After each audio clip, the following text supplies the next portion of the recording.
जय श्री सीताराम जी महाराज की जय, श्री हनुमंतलाल जी महाराज की जय। ताकी है तमकी ताको और को।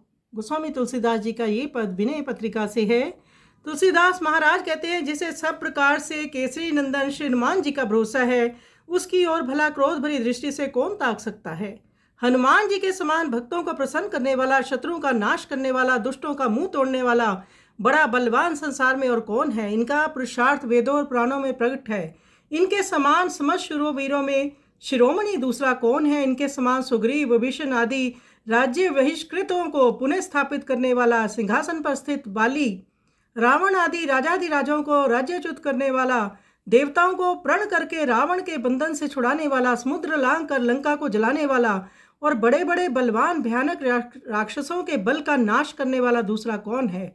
जिनके बाल विनोद को याद करके अब भी प्रातःकाल के सूर्यदेव डरा करते हैं, जिनकी ठोड़ी की चोट ने कठोर वज्र के दांतों का घमंड चूर कर दिया, बड़े बड़े लोकपाल भी जिनका कृपा कटाक्ष चाहते हैं, ऐसे रणबांकुरे हनुमान जी की जो सेवा करता है वह सदा निडर रहता है, शत्रुओं पर विजयी होता है और संसार के सभी सुख तथा कल्याण रूप मोक्ष को प्राप्त करता है। पूर्ण कला संपन्न चंद्रमा जैसे श्री रामचंद्र जी के मुख को निमेष दृष्टि से देखने वाले चकोर रूप हनुमान जी का नाम भक्तों के लिए कल वृक्ष के समान है। हे तुलसीदास, गई हुई वस्तु को फिर से दिला देने वाले हनुमान जी का जो गुण गाता है, अर्थ धर्म काम मोक्ष रूप चारों फल सदा उसकी हथेली पर धरे रहते हैं। ऐसे श्री हनुमान जी की भक्ति श्री गोस्वामी तुलसीदास जी ने बताई है। आइए सुंदर पद का हम श्रवण करें।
राम